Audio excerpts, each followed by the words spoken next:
Yeah, good evening, Steve and Lauren. Of course, this really hits close to home as a level 1 trauma center. WakeMed has seen more than its fair share of gun violence victims coming through over the years. That's why the founder of the group, Raleigh Boots on the Ground, is hoping to fight for change and also make sure victims get the help that they need.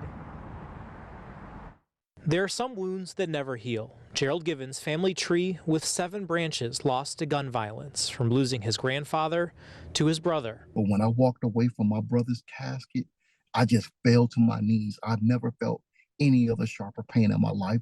And more recently, one that stung a little harder. His 2-year-old cousin accidentally grabbing his dad's gun and shooting and killing himself. The hardest part about that was hearing the pain in my grandmother's voice and knowing that our family was going through this tragedy one more time. Out of his pain came purpose. He founded the group Raleigh Boots on the Ground, which works to tackle gun violence in Raleigh and provide resources for victims and survivors.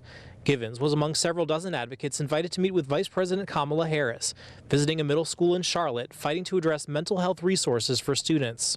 That they are safe to dream, that they are safe to learn, that they are just safe to be. The vice president touting $285 million in federal funding from the Safer Communities Act, $12 million of which will go to North Carolina to hire more counselors.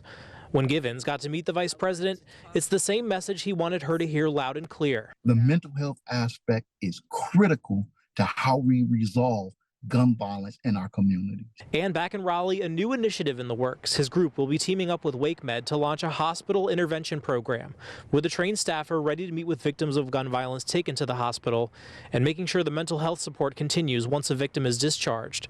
Support that truly takes a village, and for Gerald, hopefully making his family proud.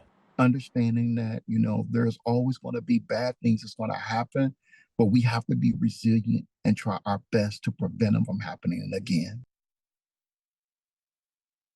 That new program that's set to start at WakeMed, that's expected to start in a couple months once that full-time staffer gets on board. Now, meantime, Durham already has a similar program at Duke Hospital. They have a similar hospital-based intervention, so victims of gun violence have somebody there that is ready and willing to work with them. They are hoping to replicate that success from the Bull City here in Raleigh.